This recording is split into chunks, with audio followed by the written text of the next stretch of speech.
আসসালামু আলাইকুম। ডক্টর রুগীকে দেওয়া আইভি ফ্লুইডগুলোর মধ্যে সবথেকে কমন একটা আইভি ফ্লুইড।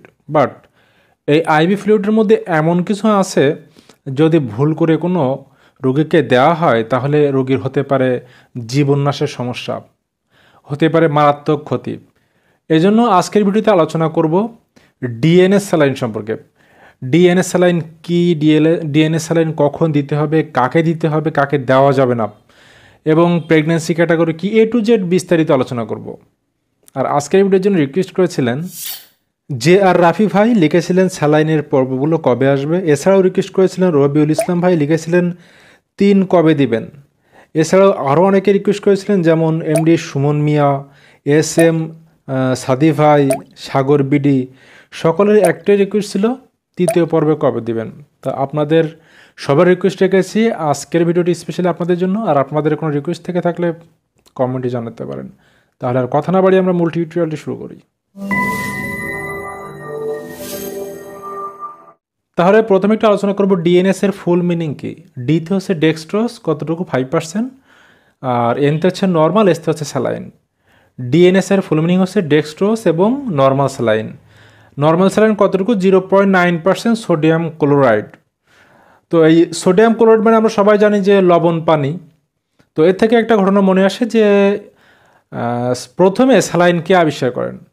তো 1831 সালে ইউরোপে প্রথমে হচ্ছে কলেরা ছড়িয়ে পড়ে মহামারী আকারে। তো কলেরা যখন ছড়িয়ে পড়ে তখন প্রচুর মানুষ লবণ পানি অর্থাৎ ইলেকট্রোলাইট ইমব্যালেন্সের কারণে মৃত্যুবরণ করতে থাকে। তখন ইউরোপের একজন বিজ্ঞানী, নাম হচ্ছে থমাস লেট্টা, এই ভদ্রলোক লবণ এবং পানি একসাথে করে ইনজেক্টেবল করতে থাকে মানুষের দেহে আইভি আকারে, এবং দেখে এটাতে খুব ভালো রেজাল্ট পাচ্ছে, এবং সেখান থেকে এই স্যালাইন আবিষ্কার করা হয় 1831 সালে। তো এটাই হচ্ছে সোডিয়াম ক্লোরাইড বা লবণ পানি, যেটা এই ডিএনএস স্যালাইনের ভিতরেও দেওয়া রয়েছে। তাহলে আমরা ডিএনএস স্যালাইন সম্পর্কে জানলাম। এখন এখানে একটু দেখুন, ডেক্সট্রোজ মানে হচ্ছে গ্লুকোজ। তো ডেক্সট্রোজের কাজ হচ্ছে কি? আমরা গ্লুকোজ খাই কেন? আমাদের শরীরে এনার্জি তৈরি করার জন্য। তো ডেক্সট্রোজের কাজ হচ্ছে শরীরে এনার্জি তৈরি করার জন্য আমাদের দেয়া হচ্ছে, আর নর্মাল স্যালাইন দেওয়া হচ্ছে শরীরের ইলেকট্রোলাইট ব্যালেন্স করার জন্য। তার মানে ডিএনএস কাদেরকে দেওয়া হবে এ থেকে কিন্তু আমরা একটু কিছুটা বুঝলাম। যাদের শরীরে শক্তি কম, খেতে পারছে না, তাদেরকে ডিএনএস দিতে হবে। শরীরের ইলেকট্রোলাইট ইমব্যালেন্স হলে ডিএনএস দিতে হবে। তারপরেও আমি এখন বিস্তারিত আলোচনা করব, জাস্ট একটু ধারণা দিলাম। তাহলে এখন আলোচনা করব ডিএনএস কখন দিতে হবে। তো এখানে আমি প্রথমে লিখে রেখেছি যে হাই গ্লাইসেমিয়া, অর্থাৎ রক্তে যদি সুগার কমে যায় বা গ্লুকোজ কমে যায় তখন ডিএনএস দিতে হবে। তো যেহেতু ডিএনএস ইনস্ট্যান্ট ক্যালোরি বা শক্তি প্রদান করে, তাদের জন্য ডিএনএস স্যালাইন দিতে হতে পারে। 2 নম্বরে লিখে রেখেছি ডিহাইড্রেশন এবং উইকনেস, অর্থাৎ যাদের শরীরে পানির স্বল্পতা রয়েছে এবং শরীর খুবই দুর্বল। অনেকে এসে কমপ্লেন করে যে আমার শরীর খুবই দুর্বল, উঠতে পারি না, উঠলে আর বসতে চায় না মন, এমন কমপ্লেন কিন্তু অনেকেই করে। তাদের ক্ষেত্রে আপনি একটা ডিএনএস স্যালাইন দিতে পারেন। 3 নম্বরে লিখে রেখেছি পোস্ট অপারেটিভ পেশেন্ট, অর্থাৎ কোনো পেশেন্টকে সার্জারি বা অপারেশন করার পর যখন পেশেন্ট মুখে খেতে চায় না বা মুখে খেতে পারে না বা কোনো অসুবিধায় পড়ে, তখন এই ডিএনএস স্যালাইন একটা দেওয়া হয়, যাতে পেশেন্টের শরীরে গ্লুকোজের লেভেল বা এনার্জি ঠিক থাকে। এরপরে পেডিয়াট্রিক পেশেন্ট, অর্থাৎ বাচ্চারা যারা মুখে খেতে চায় না বা খেতে পারে না, তাদের ক্ষেত্রেও এই ডিএনএস স্যালাইন দেওয়া যেতে পারে। এবং সবার শেষে বলবো আনকনসিয়াস পেশেন্ট, অর্থাৎ যে সকল পেশেন্টের সেন্সলেস হয়ে গেছে, জ্ঞান নেই, অর্থাৎ অজ্ঞান হয়ে গেছে, তাদেরকেও কিন্তু আপনি ডিএনএস স্যালাইন দিতে পারেন।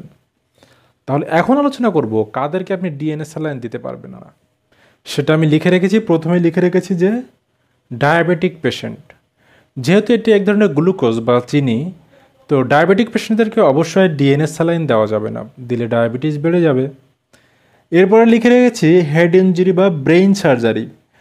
যদি পেশেন্টের হেড ইনজুরি বা ব্রেইন সার্জারি থাকে তাহলে কিন্তু এই ডিএনএস স্যালাইন দেওয়া যাবে না, কারণ এতে আইসিপি বেড়ে যায়। এই কারণে পেশেন্টের আরও ধরনের মারাত্মক সমস্যা হতে পারে, এই জন্য ডিএনএস স্যালাইন দেওয়া যাবে না। এরপর লিখেছি হার্ট অথবা কিডনি যদি ফেলিউর থাকে তাহলে পেশেন্টের ডিএনএস স্যালাইন দেওয়া যাবে না, কারণ দিলে এখানে পালমোনারি এডিমা হতে পারে পেশেন্টের। সো যদি হার্ট এবং কিডনি ফেলিউর থাকে অবশ্যই আপনি ডিএনএ স্যালাইন দিবেন না। এছাড়াও আপনাকে কিছু সতর্কতা অবলম্বন করতে হবে, যেমন ডিএনএ স্যালাইন দ্রুত পুশ করা ঠিক নয়। বাচ্চা এবং বৃদ্ধদের ক্ষেত্রে অবশ্যই খুবই সতর্কতা অবলম্বন করতে হবে, না হলে মারাত্মক দুর্ঘটনা ঘটে যেতে পারে। এছাড়াও ডিএনএ স্যালাইন প্রেগনেন্সিতে বলা হচ্ছে ক্যাটাগরি সি, অর্থাৎ প্রেগনেন্সিতে না দেওয়ার জন্য বলা হচ্ছে। ডিএনএ স্যালাইন পুশ করার সময় অবশ্যই খেয়াল রাখতে হবে ডোজটা হবে পেশেন্টের শারীরিক কন্ডিশনের উপরে, অর্থাৎ পেশেন্ট কতটুকু নিতে পারবে সেটার উপরে। তবে 60 থেকে 120 ফোঁটা এর ভিতরে রাখা সবথেকে ভালো। যদি পেশেন্টের শারীরিক অবস্থা ভালো হয় 60 ফোঁটা, আর যদি অবস্থা খারাপ হয় তাহলে 120 ফোঁটা পর্যন্ত ধীরে ধীরে আপনি মিনিটে দিতে পারেন। এছাড়াও অবশ্যই আপনি ডিএনএ স্যালাইন দেওয়ার সময় পেশেন্টের ব্লাড সুগার মনিটরে রাখবেন।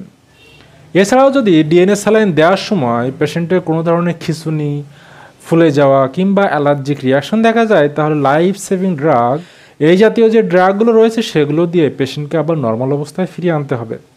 তাই ডিএনএ স্যালাইন দেওয়ার সময় অবশ্যই সঠিকভাবে জেনে নিন, সঠিক অবস্থায় দিন। আর ভিডিওটি ভালো লাগলে সবার সাথে শেয়ার করতে পারেন। হাই কেয়ার চ্যানেলের সাথে থাকতে চ্যানেলটি সাবস্ক্রাইব করে রাখতে পারেন। দেখা হবে পরের ভিডিওতে নতুন কোনো টিপস নিয়ে। আজকে এখানেই, আল্লাহ হাফেজ।